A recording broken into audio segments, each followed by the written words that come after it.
Praise the Lord. ஆண்டவராகிய இயேசுவின் நாமத்தில் உங்கள் அனைவரையும் வரவேற்கிறேன். சிறுவர் ஊழியத்தில் மீடியா எப்படி பயன்படுத்துவது என்பதை குறித்து நம்ம எக்ஸ்டென்சிவாக பார்க்கலாம். ஸோ ஃபர்ஸ்ட் விஷயம், மீடியா அப்படிங்கிறது ஊழியத்திற்கு தேவையா அப்படிங்கிற ஒரு கேள்வி எல்லாருக்குமே வரும். ஒரு 20 வருஷத்துக்கு முன்னாடி வரைக்கும் மீடியான்ற காரியம் ரொம்ப எக்ஸ்க்ளூசிவாக இருந்து கொண்டு இருந்துச்சு. அதாவது எக்ஸ்பென்சிவான சில விஷயங்களை வச்சிருக்கிற, விலை உயர்ந்த கேமரா அந்த மாதிரி காரியங்களை வச்சிருக்கிற ஒரு சிலர் மட்டுமே செய்யக்கூடிய காரியம்ன்ற இருந்த மீடியா இன்னைக்கு எல்லாருடைய கைகளிலும் எல்லாரும் ஆக்சஸ் பண்ணக்கூடிய லெவல்ல இருந்து கொண்டு வருகிறது. அது மட்டும் இல்லாம அந்த மீடியாவை கன்சியூம் பண்றவங்க யாரெல்லாம் மீடியாவை பார்க்குறாங்க அப்படிங்கிற காரியம் முந்தைய காலங்களில் பார்த்தீங்கன்னா ஒரு 18 வயசுக்கு மேலே இருக்கவங்க எல்லாம் ஒரு 16 வயசுக்கு மேலே இருக்கவங்க சினிமா தியேட்டர்ஸில் மட்டுமே போய் பார்க்கக்கூடிய லெவலில் தான் விஷுவல் மீடியா இருந்து கொண்டு வந்துச்சு. ஆனால் இன்னைக்கு சின்ன பிள்ளைங்க சாப்பாடு சாப்பிடும்போது கூட ஐபேட் கொடுத்து அதில் வீடியோ பார்த்து தான் சாப்பிட வைக்கிறாங்க. ஸோ அந்த மாதிரி காலங்கள் மாறிக்கொண்டே வருது. ஸோ ஊழியத்திலையும் இந்த காலம் மாறிக்கொண்டு வர்றதுக்கு ஏற்றா போல நம்மளும் அப்டேட் பண்ணிக்கொண்டு எப்படி இந்த மீடியா பிளாட்ஃபார்ம் பயன்படுத்தி சிறுவர்களுக்கு ஊழியம் செய்யலாம் அப்படிங்கிறத குறித்து ஒரு சின்ன இன்ட்ரடக்ஷன் உங்களுக்கு கொடுக்கலாம் என்பது தான் இந்த வீடியோவுடைய நோக்கம். ஸோ இந்த வீடியோவை நம்ம 3 பகுதிகளாக பிரிச்சுப்போம். என்னென்னா pre production, production, post production. இவை என்ன அப்படின்னு பார்த்தா, ப்ரீ ப்ரொடக்ஷன் அப்படின்னா நீங்கள் சிம்பிளாக ஞாபகம் வச்சுக்கணும்னா பிளானிங். என்ன செய்ய போறீங்க அப்படிங்கிறத பிளான் பண்ணுறது ப்ரீ ப்ரொடக்ஷன். அதை செய்கிறீங்க தெரியுமா, பிளான் பண்ணதை செயல்படுத்துறீங்கல்ல, அது ப்ரொடக்ஷன். அதை ஷூட் பண்ணுறது அதுதான் வந்துட்டு production. So shooting process is called as production. அந்த ஷூட் பண்ணி முடிச்சதுக்கப்புறம் அதில் கொஞ்சம் எஃபெக்ட்ஸ் ஆட் பண்ணுறது, இல்லைனா எடிட் பண்ணுறது, அதை ஃபினிஷ் பண்ணுறீங்கல்ல, the finishing off of the product தான் வந்துட்டு post production. So pre production, production, post production என்று 3 வித்தியாசமான லெவல்ஸில் நம்மளுடைய மீடியா ப்ரொடக்ஷன் இருக்கும். அதில் இன்னைக்கு நம்ம ப்ரீ ப்ரொடக்ஷன் அப்படிங்கிற ப்ராசஸ் பற்றி பார்க்கலாம். ஸோ எதுக்கு நான் வந்து பிளான் பண்ணும், ஒரு ஃபோன் என்கிட்ட இருக்குன்னா நான் எடுத்த உடனே ஷூட் பண்ணிடலாமே அப்படின்னு நீங்கள் யோசிக்கலாம். ஆனால் என்ன பிரச்சனை வரும்னா, ஒரு ப்ராப்பர் பிளானிங் இல்லாமல் நீங்கள் உள்ளே போனீங்கன்னா என்ன செய்யறதுன்னு தெரியாமல் டைம் அதிகமாக வேஸ்ட் ஆகும்.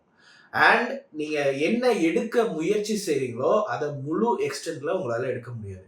அதுக்காக தான் இந்த pre production process, planning process மிக மிக இம்பார்ட்டன்ட். ஓகே, இந்த ப்ரீ ப்ரொடக்ஷன் ஸ்டேஜில் நீங்கள் என்னெல்லாம் பண்ணணும்?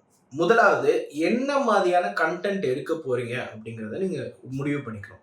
இப்போ நமக்கு சிறுவர் ஊழியத்துக்குன்னு எடுத்துக்கொண்டீங்கன்னா ஒரு சில குறிப்பிட்ட காரியங்கள் மட்டும் செய்ய முடியும். பப்பட் ஷோ தான் பண்ண முடியும், இல்லைன்னா ஒரு ஸ்கிட் தான் பண்ண முடியும், அந்த மாதிரி கிடையாது.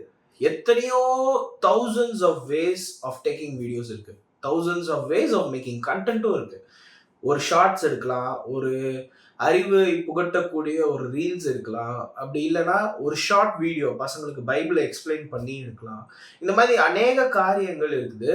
இதில் என்ன மாதிரியான கண்டென்ட் நீங்கள் எடுக்க போறீங்க அப்படிங்கிறத முதல்ல எழுதி வச்சுக்கோங்க. ஓகே, நான் வந்து ஒரு ஷார்ட் ஃபிலிம் எடுக்க போகிறேன், இல்லைனா நான் வந்து ஒரு ஷார்ட் வீடியோ பைபிளை பற்றி எடுக்க போகிறேன், பைபிளில் இருக்கிற கேரக்டரை பற்றி நான் ஒரு வீடியோ எடுக்க போகிறேன் அப்படிங்கிறத முதலாவது எடுத்து வச்சுக்கோங்க. So what kind of content you are gonna create, அதுதான் உங்களுக்கான ஃபர்ஸ்ட் பாயிண்ட்.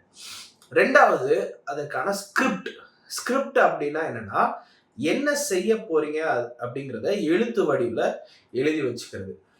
சில பேர் வந்துட்டு நான் ஸ்பான்டேனியஸாக பண்ணக்கூடிய ஆள், நான் வந்து கேமரா ஆன் பண்ணதுக்கு அப்புறம் தான் எனக்கு அந்த மாதிரி யோசிக்க தோணும்னு சொல்லுவாங்க. அந்த மாதிரி ஆட்களுக்கு ஒரு நிமிஷம் 2 நிமிஷம் தான் பண்ண முடியும். ஆனால் 15 நிமிஷம் 20 நிமிஷம் கண்டென்ட்லாம் பண்ண முடியாது. ஸோ இந்த மாதிரி காரியங்களுக்கு நீங்கள் ப்ராப்பராக ஸ்கிரிப்ட் பண்ணி வைக்கிறது நல்லது. ஒரு ட்ராமான்னு வச்சுக்கோங்களேன், நீங்கள் போயிட்டு அங்கே 2 பேரை நிற்க வச்சுட்டு நீங்கள் நடிகலான்னு சொன்னால் அவங்களால நடிக்க முடியுமா? முடியாது. அவங்களுக்கு நீங்கள் ஸ்கிரிப்ட் கொடுக்கணும். ஸோ அதனால் ஸ்கிரிப்டிங் வந்து ரொம்ப ரொம்ப நல்ல காரியம். அது மட்டும் இல்லாமல் நீங்கள் ஒரு மனசில் இருக்கிற காரியத்தை ஸ்கிரிப்டாக எழுதும்போது தான் அதில் எவ்வளோ பாசிபிள் இல்லைங்கிறது தெரிய வரும். ஏன்னா நம்ம சிந்திக்கும் பொழுது நமக்கு ஃப்ரீ ரேஞ்ச், நம்ம என்னன்னாலும் பண்ணிக்கலாம், என்னன்னாலும் யோசிச்சுக்கலாம். ஆனால் அதை எழுத்து வடிவில் கொண்டு வரும்போது தான் அது நிதர்சனமாக செய்ய முடியுமா முடியாதாங்கிறது நமக்கு தெரிய வரும். அதனால இந்த ஸ்கிரிப்டிங் ப்ராசஸ் ரொம்ப ரொம்ப இம்பார்ட்டன்ட். மூணாவது, நீங்கள் என்ன கேமரா இல்லைன்னா எந்த டிவைஸ் யூஸ் பண்ணுறீங்களோ அது ஃபுல்லாக சார்ஜில் இருக்கான்றதை பார்த்துக்கணும். இது வந்து ரொம்ப ரொம்ப முக்கியமான காரியம். ஏன்னா, நம்ம மொபைல் ஃபோன் வந்து எடுத்துட்டு வந்து வச்சுருவோம். அதுல சார்ஜ் இல்லாம நீங்க வீடியோ எடுத்துட்டு இருக்கும்போது பாதியிலே ஆஃப் ஆயிருச்சுன்னா, நீங்க வீடியோ எடுத்து பிரயோஜனமே இல்ல. ஸோ முதலாவது நீங்க எந்த டிவைஸ்ல வீடியோ எடுக்க போறீங்களோ, அது ப்ராப்பரா சார்ஜ்ல இருக்கா அப்படிங்கிறத பார்த்துக்கோங்க.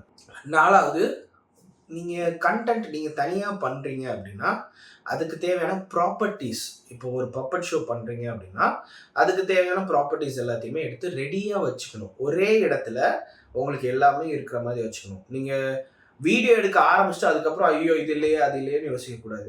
இப்ப நீங்க ஒரு மேஜிக் ஷோ வந்து பசங்களுக்கு பண்றீங்க அப்படின்னா, அதுக்கு தேவையான பொருட்கள் எல்லாம் உங்களுக்கு ஆல்ரெடி டேபிள்ல அரேஞ்ச்டா இருக்கா? அப்படிங்கிறத நீங்க செக் பண்ணிக்கணும். ஏன் அப்படின்னா, நீங்க இந்த மாரி டிலே ஆக ஆக உங்களுக்கு அந்த போஸ்ட் புரொடக்ஷன்னு சொன்னேன்ல, நீங்க வீடியோ ஷூட் பண்ணி முடிச்சுட்டு, அதுக்கப்புறம் எடிட் பண்ற ஒரு டைம் இருக்குல்ல, அந்த நேரத்துல அதிகமா நேரம் விரயமாகும். ஏன்னா, பிளான்டா ஒரு விஷயத்த பண்ணீங்கன்னா, நீங்க வீடியோ ஆன் பண்ணிட்டு, ஆஃப் பண்ணும்போது எல்லாத்தையும் முடிச்சிடலாம். ஒரே டேக்ல எல்லாத்தையும் முடிச்சிடலாம். அப்படி நீங்க பிளானிங்ல வந்து கொஞ்சம் பின்வாங்கிட்டீங்க அப்படின்னா, உங்களுக்கு எடிட்டிங்ல வந்துட்டு டைம் அதிகமா எடுத்துக்கும். ஸோ எப்பவுமே ஒரு வீடியோ ஷூட் பண்றதுக்கு முன்னாடி, எல்லாமே எனக்கு தயாரான நிலையில இருக்குதா? எல்லாமே நான் அரேஞ்ச் பண்ணி வச்சுட்டேனா? எல்லாமே என் ரீச்க்குள்ள இருக்கா? அப்படிங்கிறத பார்த்துட்டு, வீடியோ எடுக்க ஆரம்பிக்கிறது ரொம்ப ரொம்ப நல்லது. யூசுவலா இந்த ப்ரீ புரொடக்ஷன் ப்ராசஸ்ல உலகத்தார் செய்யாத ஒரு காரியம் நம்ம இன்வால்வ் பண்ணி ஆகணும். அது என்னன்னா ஜெபம். ஃபர்ஸ்ட்டு நீங்க அந்த கன்டென்ட் எடுக்கிறதுக்கு முன்னாடி கொஞ்ச நேரம் ஜெபத்துல நீங்க ஸ்பெண்ட் பண்ணிட்டு, ஆண்டவரே நான் எடுக்க போற இந்த கன்டென்ட் அந்த குழந்தைகளுக்கு ஆசீர்வாதமா இருக்கணும். அவங்களுக்கு ஏதாவது ஒரு வகையில இது ஒரு இம்பாக்ட் ஏற்படுத்தணும் அப்படிங்கிற ஒரு சின்ன ஜெபம் ஆண்டவரிடத்துல செஞ்சுட்டு, ஜெபத்தோட உங்களுடைய ஸ்கிரிப்டிங்கு, உங்களுடைய பிளானிங்கு எல்லாத்தையுமே நீங்க ஆரம்பிங்க. ஏன்னா, நம்மளுடைய டிஜிட்டல் மீடியால ஒரு பெரிய ப்ராப்ளம் என்னன்னா, யார் வேணாலும் கன்டென்ட் கிரியேட் பண்ணலான்ற ஒரு காரியம் ஒரு பாசிட்டிவான வேல இருந்தாலும், அதே டைம் யார் வேணாலும் தாங்க நினைக்கிற எதையுமே உண்மைன்னு நினைச்சு பேசலாம். அத கேட்கறதுக்கு ஒரு கூட்டம் இருக்கு. அதனால ஒரு கிரியேட்டரா நீங்க இருந்தீங்கன்னா, உங்களுக்கு ஒரு ரெஸ்பான்சிபிலிட்டி இருக்கு. நீங்க சொல்ற காரியம் வேதத்தின்படி நிஜமானதா? வேதத்தின்படி அக்யூரேட் ஆனதான்றத நீங்க தான் பார்த்துக்கொள்ளணும். ஸோ அதனால பிரிப்பரேஷனுக்கு நெறைய டைம் எடுத்துக்கோங்க. பொறுமையா எல்லா காரியங்களையும் அலசி ஆராயுங்க. சின்ன பசங்களுக்கு அந்த விஷயத்த எக்ஸ்பிளைன் பண்ணும் பொழுது, சரியான இன்டர்பிரேஷன் தான் குடுக்குறேனா? அப்படிங்கிறதுல நீங்க உங்களுடைய பிரிப்பரேஷன் டைம்ல நெறைய நேரங்கள் எடுத்துக்கொள்ளுங்க. ஸோ இது எல்லாமே முடிச்சதுக்கு அப்புறம் நம்ம புரொடக்ஷன் அப்படிங்கிற ஸ்டேஜ்ல போறோம். இந்த புரொடக்ஷன் ஸ்டேஜ்ல தான் உங்களுக்கான ஷூட்டிங் ப்ராசஸ் ஆரம்பிக்கும். அடுத்த வீடியோல அந்த புரொடக்ஷன் ஸ்டேஜ் என்ன? அதுல என்னலாம் இன்வால்வ் ஆகும்? அது கொஞ்சம் எலாபரேட்டா எப்படி ஒரு நார்மலா மொபைல் ஃபோன வச்சுட்டே நம்ம நல்லாவே வீடியோ எடுத்து பசங்களுக்கு பிரசன்ட் பண்ணலாம் அப்படிங்கிறத நம்ம பார்ப்போம். Thank you.